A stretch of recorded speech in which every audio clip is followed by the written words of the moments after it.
We are live, live, live. Let those numbers count up. And very, very happy Comic Book Wednesday to everybody that's tuning in today. Hopefully everyone had a chance to stop by their local comic book shop this weekend to support the shop for Free Comic Book Day. So I know Rainbow Comics had some sales rocking and rolling. I was actually out of state at Granite City Comic Books and Games up in St. Cloud, Minnesota, which was crazy cool, and that was a lot of fun just to see the excitement up there. So shout out to Minnesota. Were they busy? Did they have a busy shop? Oh yeah. It was crazy. It was pretty crazy, and I got to talk to the owner up there while I was in line waiting to check out, and it was a good time. Yeah. So but yeah, awesome. Shout out to Free Comic Book Day. So hopefully everyone had a great weekend in comics in that regard, and that you guys scooped up some fresh reads this week. We got a very exciting topic tonight that we'll get into in a second, but I suppose we probably have this really beautiful intro to roll. Roll that beautiful intro. Here we go. A Comic Book Look, your weekly TV show on comic book culture.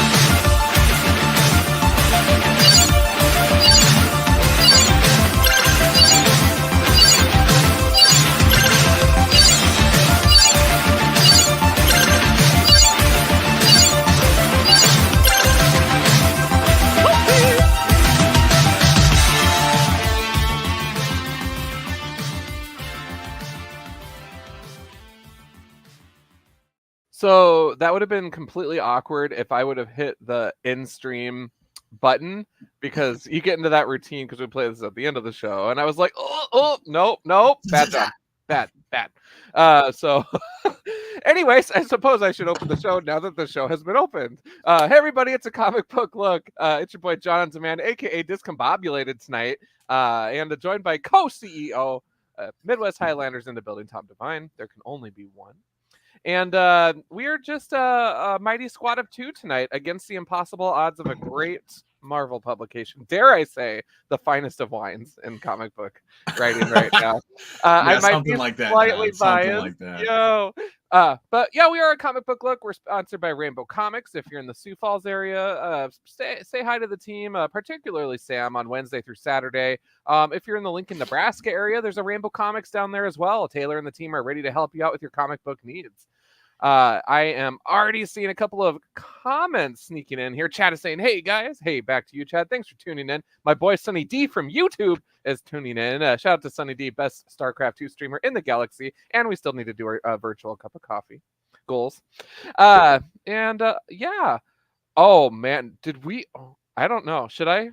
Do it. I don't know. Those headphones though. Yo, what are you doing here? Sam's coming in remote. I thought I'd just drop by for a second, say how's it going. Hey, dude. Those headphones are not playing around, Sam. I told you. Yeah. It's a long day, I'll tell you that. Yeah. Sam just drove like 20 hours, you guys. This is crazy. I don't know if it was 20, but right now I'm in Madison, Wisconsin. Yeah. Heck yeah. Yeah, we had a bit of a snafu. Originally, we were supposed to be in Chicago right now, but we didn't get to leave South Dakota till about 12:30. Oh, sure. Okay. So we got as far as we could, truth be told. Yeah. You know, what I'll say is Madison, Wisconsin is a very beautiful city. I'll tell you that. This Capitol building, it rivals some of the stuff in, like, I don't want to say DC, but it looks a lot like the ones in DC. Heck yeah, dude. Madison's dope. It's a sweet college town. There's live music venues. I'm hyped for you to be in Madison. It's dope. Yeah, it's pretty good. We haven't done a whole lot of anything right now. We just pretty much just got here. I had a pretty decent vegan hot dog. That was pretty tasty. Nice. That was probably more expensive than I should have bought, but it was very good.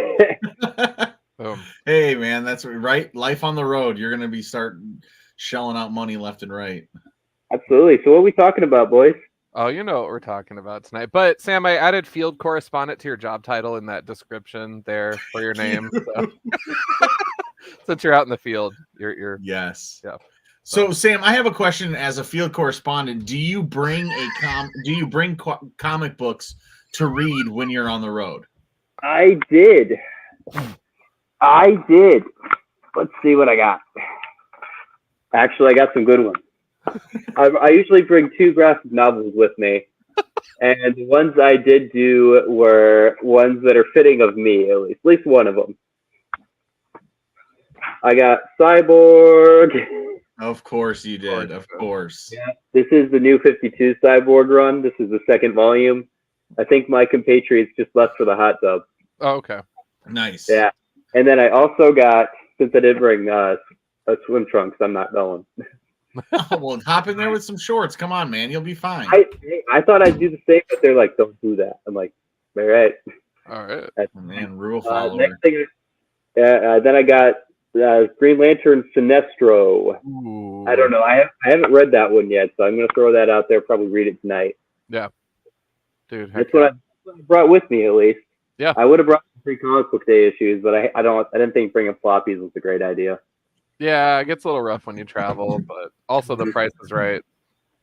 So that's what I was gonna say. Anytime to bring floppies on the road, it's your free comic book day ones, right? Because you don't give a shit. Grab a new copy as soon as you get back to the shop. It's a mere flesh wound.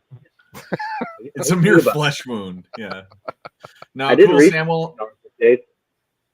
Yeah. Did you guys read any of those? Yeah, I've read almost them all.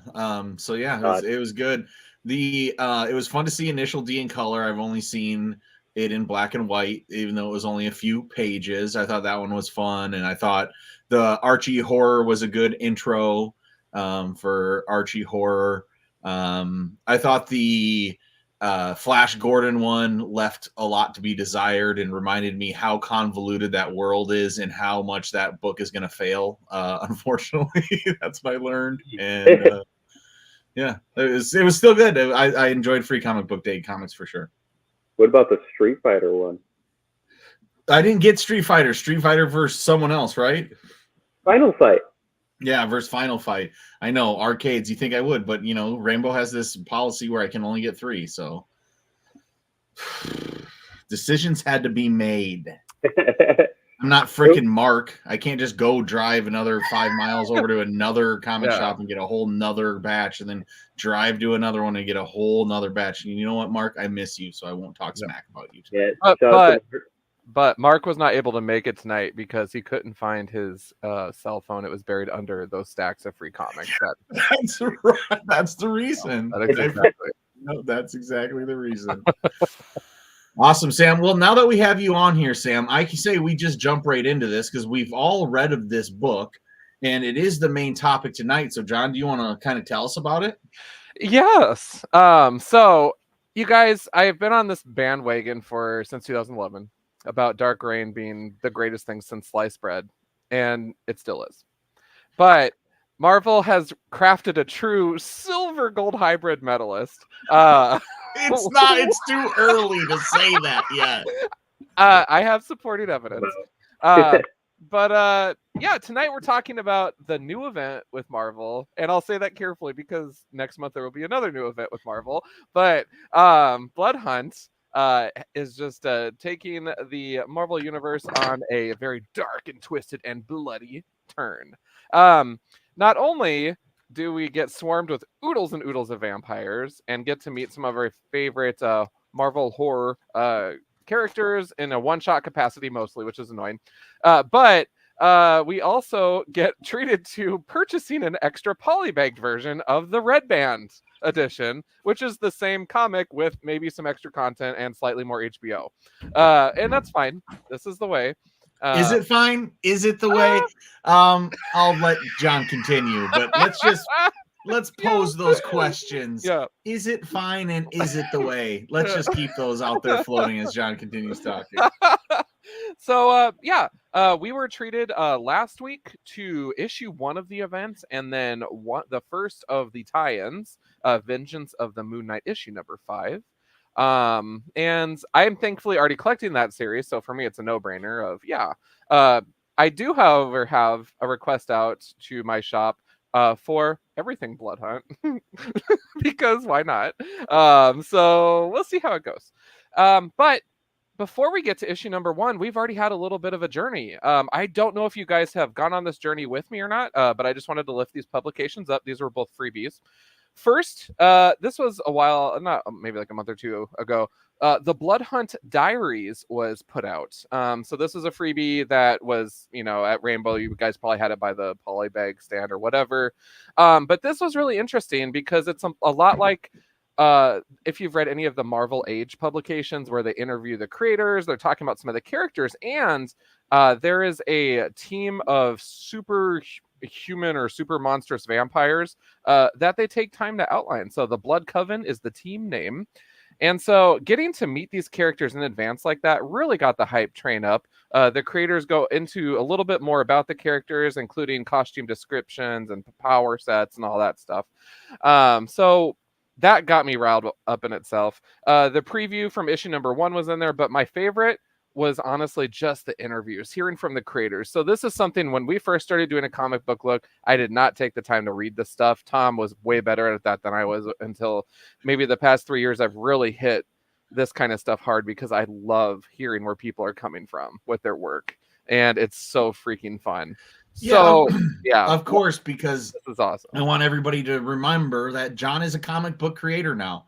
So it pertains a lot more to you in these last 3 years, I would say, than it has before. So yeah, I'm glad to hear that that's grabbing your interest, those things. Because yeah, you know me. I mean, shit, that's sometimes I like that stuff better than the comic, and have for forever. Knowing these personal journeys of these creators. Yeah, so highly recommend scoop this up if you haven't already, but definitely sets the stage for a really cool event. So I was already didn't even know about it. Didn't even know about it, and that is so cool. So thank you so much for bringing that up, John. Yeah. So dope. I didn't read that. So I actually, I only got to read the Moon Knight and issue 1. So I actually didn't know where this Blood Coven came from. Oh, so I should probably give that a read. Yeah, it's really fun. It's just a free publication. So definitely, Sam, when you're at Rainbow Next, just check around. When I travel coming up, I can check around at the shops too and see if there's any floating around. So, but yeah, they're a lot of fun.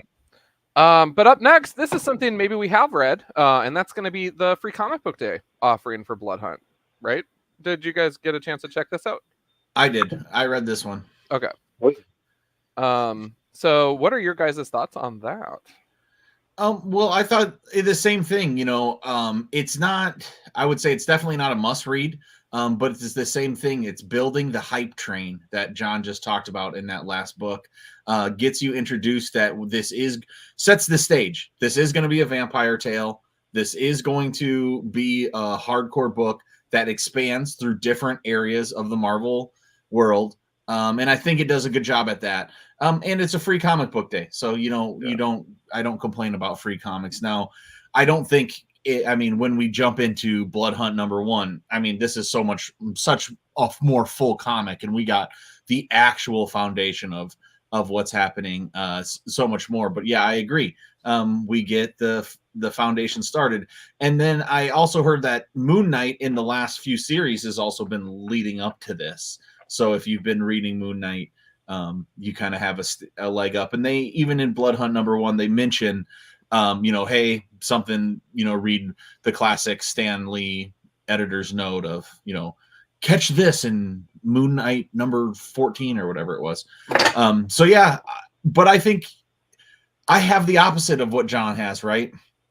I didn't read the new comic book day 1 until I had already read Blood Hunt number 1. And then I didn't know anything about it before. The only reason I bought it is because it had Blade on the cover. And as you guys know, I'm a Blade fan. And even though Blade has been, a lot more, a lot bigger part of the main stories and across Avengers recently, I haven't kept up with it all. But I snag those every once in a while. Mm-hmm. So when you see a big Marvel event that is going to have Blade on the cover looking absolutely demonic, I was like, I'm gonna jump in. And I've got the rated R version. Oh boy. Did you get the PG-13 or rated R or both, John? So I got both. Yeah, okay. I assume so. And the foil. cover. Sorry. I was breaking up there a little bit. How much did by only getting the PG-13 version? I heard 2 pages of story basically, and some extra blood. Okay, Mine is still sealed, so I don't know. I wasn't really feeling like buying the same comic twice, so I was like, I'm just gonna get this one, call it a day. Yep, I like that we did the round robin. John did the classic, of course, getting both and a foil cover. I mean, you know, I mean, they're pretty. So Exactly, he has to. He can't help himself, boys. This event was made for John, though, so I think it's only necessary that he gets all 3 of them. there you go. This is the way and all that. In the comments here, Chad was checking in saying John is a comic book guru. That is almost true. I know what I know, but I also know that a lot of people know a lot of things that I don't know, such as your understanding of Punisher, Chad. Shout out to you. And there's actually something, if we get to other books or auxiliary books tonight, Chad, there is a moment where you came to mind. So stay tuned. But yeah, let's talk about Blood Hunt Free Comic Book Day. What I liked about this was this content was not in the issue number 1. And I really, really appreciated that. Now, if these moments appear in those respective titles, I'll be slightly annoyed, but understanding of it. However, it felt like one of those things where it's like just setting up the house of cards, like this character's in it, and this character is going to meet this character, and you know, and so it's just extra content. I appreciated those moments, but I hope that it is unique to this publication. So it seemed like it was going to be, right? Because didn't it seem like, yes, I mean, you're right that it could, now that you said that, I can see where maybe they'll take, these are all scenes from the first spin-offs that are going to be coming off here, and that's actually where they pulled it from. But it feels like it's a pre-setup. So I don't know, I think it is all original. And I think, you know, and I agree with you, John. I hope it does too. I hope they keep it all original because it was cool. And I think they were all good openers. And like I said, you know, it sets this stage. So now we know these are all the different parts of the Marvel world that are actually going to be coming a part of this. And as me, a Marvel hater for so long, that it's like to be kind of excited for a Marvel event again. It's fun. I'm fucking jumping in with both feet, you know, for sure. Heck yeah. Unlike Sam, because he forgot his trunk, so he ain't jumping in anywhere. No, I'm going nowhere. Jumping in here. All right. I can relate to the kind of some like excitement for a Marvel event again, though, because I haven't been this kind of like enthused for one in a while. Actually, I was very surprised about like some of the things that happened in the book. I don't know if we're doing spoilers, but I was like, oh, we got stakes. Oh, literally and figuratively. And it was very interesting. So I'm actually, this first time in a Marvel event has really got me going again. So I'm actually really enjoying it. Yes. Well, cool. All right. So now, you know, Sam's talking about this book. He's saying he enjoyed it. So we're jumping right in, right? We're doing it. So Sam's talking Blood Hunt #1, PG-13 version. I'm talking rated R version. John's talking PG-13 version, but if it's really drastic, he could rip into that motherfucking poly bag. It's just he would break his heart to do it. The whole story. But it's okay, because I say from here on out, we do warn people that we are going to talk a little bit about spoilers for the first issue. Since us three have all read it, I do want to talk about the plot and stuff.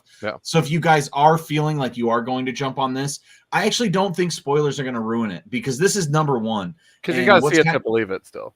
Exactly. And what we're kind of telling you, and you'll hear, is that it's kind of worth it to probably jump on this series. You know, Sam's initial reaction is he likes it. So we're talking Blood Hunt #1. John, what is your initial reaction? Or just your overall feeling? Are you liking it? Or are you not liking it? What's the deal? Yeah. So overall, I'm really, really, really, really, really digging it. In fact, I don't know if there's anything I don't like about it at this point. It makes me truly happy to see the elements of magic and darkness consuming the MCU. So I'm really excited to see where this goes. And yeah, I'm excited to jump into these pages too. What about you guys? Yeah, I mean, I'd say I love it. I mean, I can't believe I think some dumb Marvel book is this good, but it is. It's fun as hell. This is like the blockbuster popcorn movie. They bring this new set of villains in that absolutely wreak fucking havoc with some of the strongest people in the Marvel freaking world, dude. And yeah, this group of all of these dark beasts that are really scary looking and they're odd looking and are a true match for what's going to be our Avengers team or whatever our big our big Marvel group team up. And so the introduction of them was really strong because they kick so much ass. It's scary because you don't know how this could turn around. And then we'll get to it, but at the end you really are feeling like, oh well, it's never going to turn around. So that's my first show in action. I loved it, but yeah, I think the new team is a big, this new set of villains is a very strong set opening and set for them. And I agree, John. I'm very much thinking that they're doing a great job here. Heck yeah, Sam, where are you at with it? I wouldn't say I'm immediately. It's too early to call for me on like yes or no, but I would say that I am very intrigued by this whole thing, like because it looks like it has stakes. It's putting a lot out there forward. It's flipping a lot of tables, which doesn't immediately like I've been tricked to thinking that's amazing before. So I'm going in with like I'm excited to read more, but I'm not jumping in saying it's amazing immediately. Because there's been some events where I'm like, oh my god, that's gonna be legit, and then it was like, oh, okay, all right, that was a little weird, but all right. That was like a Heroes in Crisis. Either you read that, it was like, oh, this is gonna be so sick, and it was like, oh, this is just a lot of just whining and people being really sad. Oh, okay, but this looks like to be really interesting.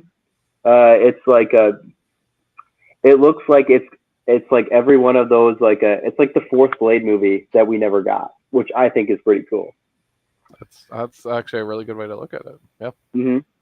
Yeah, I think with it being this fourth Blade movie, it would be like the Blade intro to the Marvel Cinematic Universe if they did it, because it is such a player. He's talking to Spider-Man, Miss Marvel's in it. They have Tiger. They're telling all of these individual stories. Thor is, all of these people are showing up in this book. And so I think, yeah, it's like the fourth movie that would bring it into modern times. That would be awesome if they would did that. But I also think it's cool because Blade has been a part of the Avengers for the last about 5 years. Yeah. He's been on and off on the Avengers. He's been teaming up with a bunch of people. They've had him a way bigger player of, building closer relationships to all of these people. So I always appreciate that, right? Because,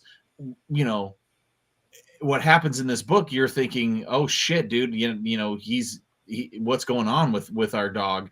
And is he turning his back on all of these people he met up?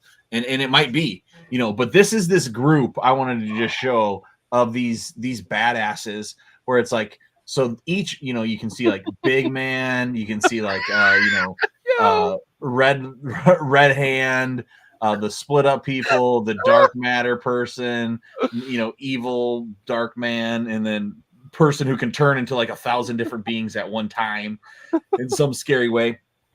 And then they give a little crack in their shell, though. I don't know if you guys picked that up, that they were on some sort of drug, right? They were eating some sort of, or they had taken some sort of mystical thing that made them ultra strong for that time when they were fighting. And so, they're like, it's souls, aren't they? Yes, exactly. It's souls, people's souls that they have collected. And she's like, I had to eat 2 good souls for you. I'm going to replace it with you. And so it's like, if that's what we're doing here, we can start to see some cracks where we can possibly, put these people away from their powers and stuff like that. But yeah, I mean, slicing Thor open right away, it's something that he doesn't experience very often. Heck yeah. Nope. No, he doesn't. T'Challa has like a most like badass like moment in there. Like I'm so tentative. Are we doing spoilers now? Oh yeah, we're Yeah, hitting we're these doing pages. spoilers. We're hitting the Well, page. yeah, like, Yeah. he basically he's like T'Challa knows he's done, but then he knows that Captain America needs to survive for everybody to fully know, to have a symbol, and it's like, dang, yeah, that's true, yeah. He's the motivator. He's the reason people keep fighting. If Captain America's there, that's people know there's still hope. So it's like, yep, I'm disposable in this situation. Take Sam Wilson back. It was probably the most badass moment in the book. Yeah, and the most brutal, right? I mean, because Yeah. it sucks, man. I mean, it's not the most brutal. Oh, It's brutal. The most brutal is the end. The end, but this page, I don't know if your guy, I'm just going to show the rated R version, but I mean, this is spoilers, right? He's getting a freaking arm directly through the middle of his back. It's not going to go very well for old T'Challa. And so that is at the moment where, Captain America's like, yo, don't do this. And, Black Panther does it because he has to make the call. And so shit is going bad. I mean, they are killing our superheroes in this book. And so that's our first death, as far as we can tell, is going to be Black Panther. So then I think we can jump all the way to the second death of a main character and talk about the last page. Did you guys see this coming? Did you feel what the turn was happening? Actually, yeah. I mean, it was kind of like, a few things throughout the issue, and I was like, oh, so yeah, it was, yeah. It's like Blade. So to give some context here, yeah, why not? Let's do this. I think this is the grabber. This is why everybody should now hit pause and then go to their comic shop because of what happens in this last page. What happens to T'Challa, right? They're getting. You remember on what was that book where the DC characters go all wild and they are killing and stuff like that, and it was that alternative universe and like Justice? Superman, like what's that? Justice Lord? No, god dang it, it was so good. And Superman like puts his hand through Joker's back and just murders him. Injustice? Yes, Injustice. And so in the Injustice series, people are just start dying, and then this is how they start murdering people. And it's like, how do you murder superheroes? You got to like literally take your entire arm and then jab it through their head or their torso or whatever and break everything and kill them very harshly. And so that's brutal, right? That's a very brutal storytelling, but that's where we're at with this. And then so in the end, we have Blade he's helping Spider-Man a little bit along the way. And then we get to the last page and it seems like Blade's going to tell us something, or he's going to help Stephen Strange, Doctor Strange in some certain way. And he knows he's going to kind of reveal who's behind all of these vampire attacks across the whole entire world, because in Blood Hunt, vampires have unleashed across the world. There is no sun. It's darkness all of the time. Every vampire is out. Who is behind all of this? And we find out in the last page, it is Blade. And so we should have known it because they do make him look evil on the cover. And even though when he's talking to Spider-Man, you're like, I don't know, he seems, something sus about this. And then for the 3 pages when he's walking in on Doctor Strange, you're like, something super sus. Yeah. Here. So are you willing to kill all the vampires? Some have been, like a friend of yours. Are you sure you want to do that, Steven? And he goes like, yeah. I mean, I gotta do it. It makes sense to me. And that's actually kind of really insensitive, Steven, but okay. But like Blade goes like, they just got a new leader, and he seems to have given them organization, and you know who it is? It's me. and it's me. And he's like, oh, so that's your version. This is the rated R version. Okay, your version's different than mine. Mine is him just like him his chest. He impales him in half. Doctor Strange is 2 fucking parts. Straight as Darth Maul style, dude. Can't wait for him to get his spider legs. And that's the PG-13 version? Yeah. Yeah. Yo, check out that rated R version. Darth Mauled. Straight through the middle. Yeah. That's It's amazing. perfect. Episode 1 is in the movie theaters right now for its like whatever 20th anniversary or whatever, 25th anniversary. So it's very on point that Darth Maul should have a good tribute like this, and he does. And Blade decides to, Obi-Wan Kenobi him. They did it. All right, so I wanted to actually circle back super quick to the Blood Coven. In this Blood Hunt Diaries, the creator actually gave some insight. So we're talking about Bloodstorm 1, which is the big statuesque guy in the middle in the back, where you see his name that says Bloodstorm 1 on the page. Totally big heavy there. He's the big strong guy. So the artist says, I gave him a lot of thought because I didn't want him to be a vampire superhero, but a true monster. One who is scary enough that he is even afraid of himself. So he hides his true nature under a perfect human shell, like some kind of Michelangelo's David that is rotten inside, twisted, and homicidal. Yikes. That's what I have to say. Yikes. And then there's 2 other ones here. Megrim is the one with the red veil floating right there in the center. Probably the most vampire looking of the litter. I hit her face with red cloth, but my idea is that the cloth was always drenched in blood. The skirt's folds make shapes like faces screaming in pain. Everything is super intense with her. Yeah, and she's the one who's been sucking up souls that me and Sam were mentioning earlier. And then the final one was actually down here that was highlighted, Smoke Eater. The idea is that he inhales ghosts to acquire their strength and combat. He becomes the sum of multiple beings, hence the multiple limbs, which makes his silhouette pretty recognizable in battle scenes and makes him one of the heavy hitters of the team. Totally. Yeah. But that Damascene, yeah, dude, that was a crazy cool character too. And I mean, I'm loving it. It's cool. Good rogues gallery of new characters that I have not heard before. Have you guys heard of these characters before? Or are they all new? All new for me. Yeah, all new for me too. Yeah. Here's a question for John. Yeah. Are you prepared, John? Sure. All right, that's a question. But do you remember that one good vampire team, the Unforgiven? Yeah. You think they're gonna show up?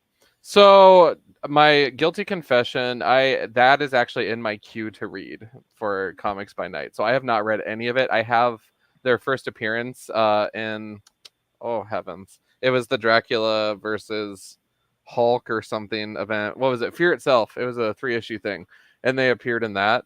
So I have that I have to read, and then I haven't read. It was one shots with X-Men, Spider-Man, and Captain America. I haven't read those yet, but I just saw them when I was looking for this earlier tonight. So, yeah. But do you that would be a good poll to put those guys in there, I think. Yeah. Oh yeah. I'd be surprised if they don't in some capacity. I bet they will. That'd be sick. I read the Spider-Man one. Oh, I didn't read. So how is Moon Knight going to be a part of this, do you guys say? Is he going to be he's going to save it all? I think this is how he gets resurrected this way. Ooh. Spoiler alert for Moon Knight. But that was in issue 30 and a whole series ago, so you should have read it by now. I have not read it yet, actually. But and that would be like Hunter's Moon and Tigra who do that, or how do you think? Well, I don't know how particularly, but just with vampires, they're gonna find a way. It's like they're not gonna leave Stephen Strange dead. So what I'd imagine is gonna happen is they'll find a way to bring Moon Knight back too, so they can bring Mark back. Yeah. And if they want to keep Mark dead though, and just have Hunter's Moon be the new Moon Knight, you know what? Why not? Let's make it happen. I think this would be a perfect opportunity and good story to find a way to bring him back, because someone could maybe find his body and resurrect him as a vampire, maybe.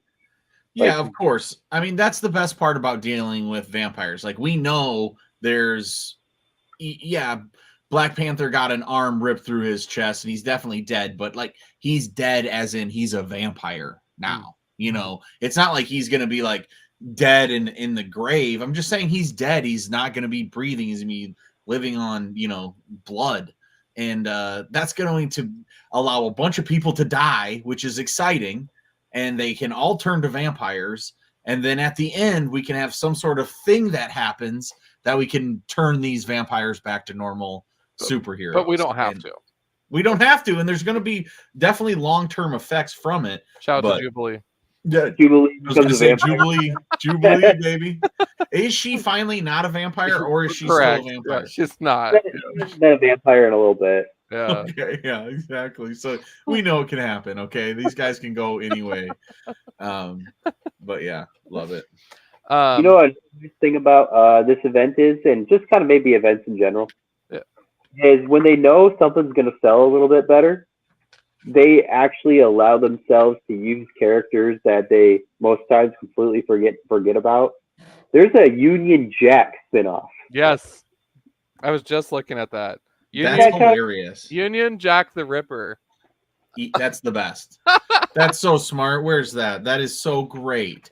Union Jack the Ripper. Oh my God, that's a perfect pun. Oh, man. So yeah, I think that like a lot of times like these Oh yeah, events, they got a Black Panther one right here. Black Panther's gonna see he's already a vampire. Boom. you gotta love when this comic spoils itself. That's so good. Union Jack the Ripper. God, that is funny. But yeah, and we of course love Midnight Suns. I mean, me and John have been talking about Midnight Suns on this show for like 13 years, man. We've been loving it forever, baby. I was wondering, like, why is Marvel hitting all this horror stuff the past 2 years, and yet no Midnight Suns book? What are you smoking? What do you think? What do you think's keeping ASM coming out on the shelves? It ain't ASM. That's right, baby. Got to go dark. We all know Ghost Rider's been carrying the MCU for a minute on the shelves. Not MCU, but Marvel Comics. That's why his book can't last more than 10 issues? No, it lasted... What are we on right now? 18, 19, 20. I don't know. It's probably done by now, but that's actually pretty good for Ghost Rider. I'll give it that. Yeah. Yeah, dude. He's coming back with Helverine Ghost Rider. So I mean, you know they're. I'm not reading that. No, that's hard pass. There's no. That just doesn't. Shit sucks so bad. Well, just that event was dumb. Like the whole thing was man. dumb. I read it and I was like, "The hell is this?"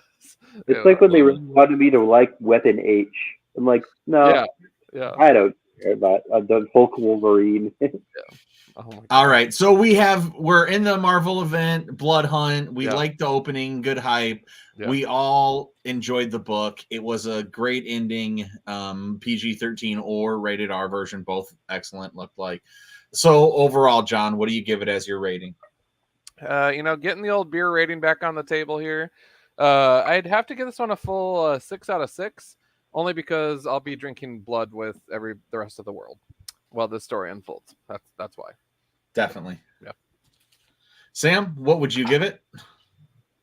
And this is a rating out of 6 beers, Sam. So 6 being the best. Wink, wink. I would give it 4 beers. 4 beers. Oh, greedy. Nice. He's keeping a couple for himself. Yeah. Yep. And Cyborg. I'm gonna give it 5 beers. I'm right on there. This is still a Marvel book, so it's hard for me to give it a straight 6. But it was great, and it was really fun, and it was introduced new characters. And yeah, I haven't read the warm up, and yeah, the really only reason it's not getting 6 beers is because there was a rated R version and a PG-13 version that you had 2 different copies that told the same story with 2 different less pages, and then something that, a whole entire different last page. And then I had to rip open this poly bag. All of those things, I took 1 beer away. Okay. Yeah. But it's still a 5 out of 6. It's a very good score. Yep. And if you go from Sam to me to John, that's a 4, 5, 6, which is got to be some sort of even bonus points achievement. Anyway, truly, yeah. Marvel, so I hope you're watching. Yeah. Well, awesome. I did want to lift up one book that I read only because Chad's going to appreciate this. And this is slightly recent, but it's issues 1 and 2 of Symbiote Spider-Man 2099.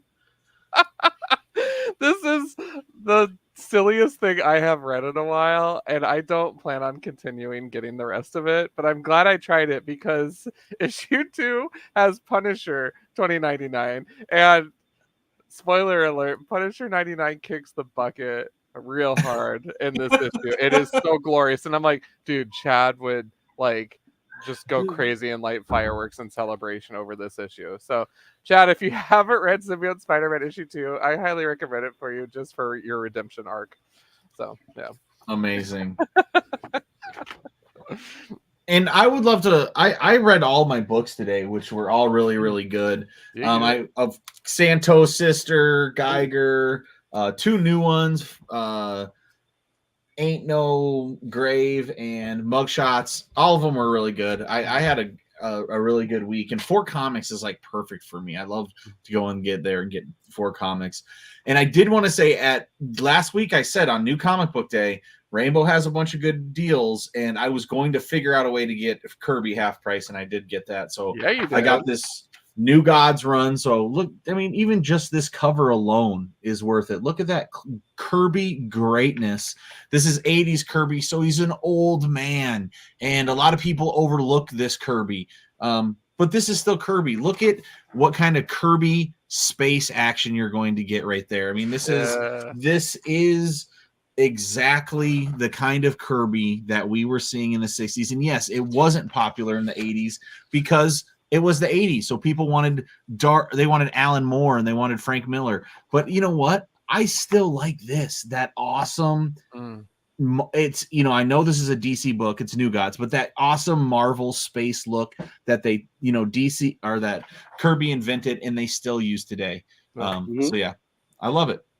So I got a whole run half off on New Gods. These books were all priced at $6, so I got them for $3. It's like, yeah, I'll take these old Kirby books for basically half the cost of what a new comic book costs. Because you know what? Actually, we need to do that as a discussion, comic book pricing in like the next few episodes, right? Because we can check our inventory for what comics cost 5 years ago, what they cost 10 years ago, what they cost 20 years ago. We can grab that and we can do a comparison. And I think it would be very interesting what we find out. Kind of depressing too when you think about it. But I know we all have some gems too in our collection. That'd be interesting. Yeah, totally. But this is an exciting book. But I mean, I paid $6.99 for it because I got the rated R version. So we're up to $7 for the comic book, right? On eBay, it's already $20. So I no doubt about it. I'm very stoked. Making that up. I just wanted to say that. I'm very stoked to have this, and I paid $7 for it. But we can just check less than 5 years ago. I think they were even $4.99. I do remember 5 years ago there was some $2.99 books. Yeah. I mean, I think Spawn is still $2.99. It's like the last one. That is a good idea for a show. Before I hop off, I don't know how long you were going to go, but I am a tired man. I want to rest a little bit. But before I go, I will say what I got for Free Comic Day myself. Do it. I got the original Capwolf run. Yes. I have those too. I haven't read them yet, so we should book club it. That's a great idea. It sounds like something we could do for here, or maybe Comics by Night. I got that. I got Tarzan versus Predator because I'm a Tarzan fan. Everybody knows this. And I got a whole ton of Inhumans because I had that weird curiosity itch just to read whatever they were doing for the Inhumans 4 years ago with however long the X-Men were kind of sidetracked a little bit. Yeah. And they pushed the Inhumans. I was like, I want to see what they were doing with that. So I bought a crap ton of Inhumans, and I really enjoyed it. I can't wait to dig into it. I think Inhumans is great. It's it's an overlooked, very well thought out, dynasty epic, story of the Marvel universe. Yeah. Very cool. I got that, and I got a few other things I suppose in there too. But those are the big hitters in there. So I'm very excited to see it, and I'll probably tell you more as I get there. Dude, for free comic book day, I got the big Neil Adams Batman book because it's just that was a good grab. Yeah, it half price, and then just getting Neil Adams large scale, comic art is so fun. Batman's so cool. This shit's fun, dude. You should do it for Batman Odyssey. Yeah, Batman Odyssey. Hell yeah, dude.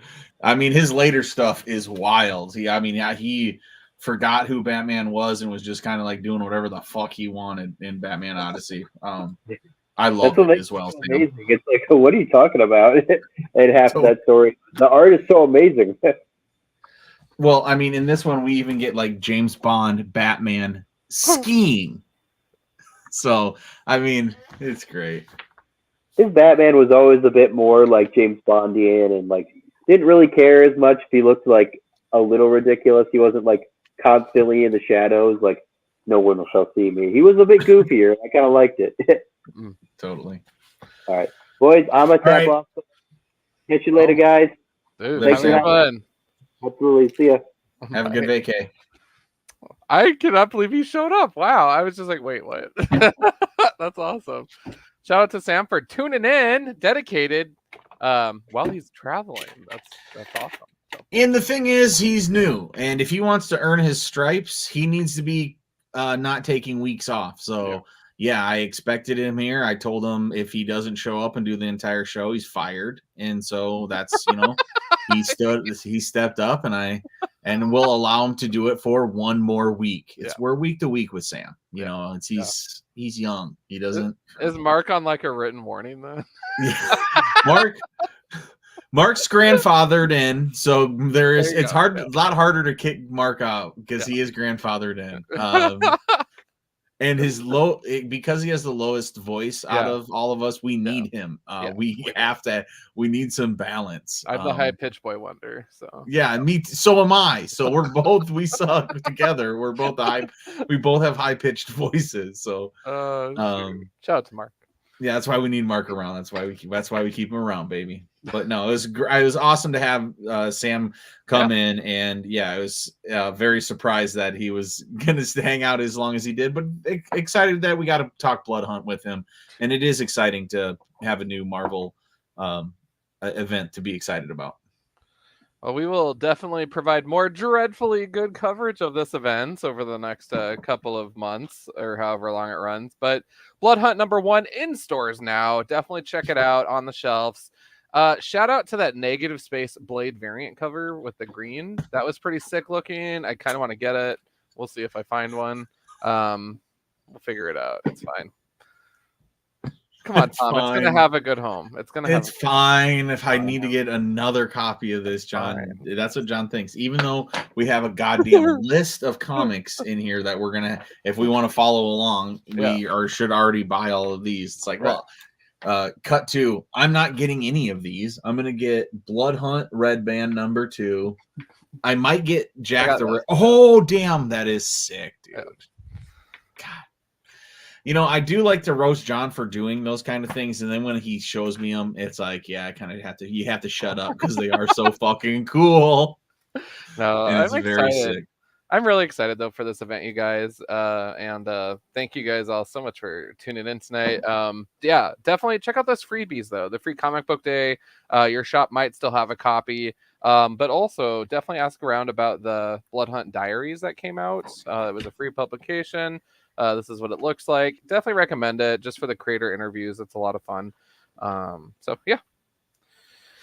Cool. All right, that's all I got, John. Did you have anything else? No, I didn't. So thanks for letting me talk and hang out today. That checklist. Holy crap. We got a lot of reading ahead of us. Woof. Yeah, so it's like you can't buy every copy when it's like that. But it is #1. It is going to be a big event. People will want this. Your Dark Avengers #1 is definitely worth some coin now. So, you know, I can't talk too much shit. Oh man. Well, on that amazing positive note, and Tom is entirely right. We will go ahead and shut it down. A couple of things. First of all, collectively on the socials, we are at Sign a Comic Book Look. If you are not joining us on Facebook, consider joining our Facebook group, A Comic Book Look. We'd love to continue the conversation with you there. On the socials, you'll find me at Sign John on Demand on the Instas and X's, and for Tom at Sign Tom Stu Divine. Again, we are sponsored by Rainbow Comics, so if you're in the Sioux Falls area, stop by the shop on Wednesday through Saturday in particular to say hi to Sam. And if you're in the Lincoln, Nebraska area, swing by and say howdy to Taylor and team. They'll help you out. Other than that, shout out to the team at Bamboo Panel Studios. We have a Kickstarter going on right now for our first comic book ever. It's really like intimidating doing the Kickstarter process. And we'll see how it goes. We're really just kind of going with the flow, and we don't want to like bamboozle everyone over the head like, hey, there's a Kickstarter every single day or anything like that. So if you're at all curious with that, check out Bamboo Panel Studios on the socials. And I'm sure on my personal page, if we're friends, I'll have a link posted there. There's also one in the Comic Book Look. But yeah, other than that, it's May. It feels like this year has been flying by. It's been a great year so far with comics in general and with the show. So thank you guys for your continued support. And yeah, I suppose I'll say keep it comics, and then Tom's gonna fill in for Mark. Hey, big and boring is never boring. And then we're gonna roll that beautiful video.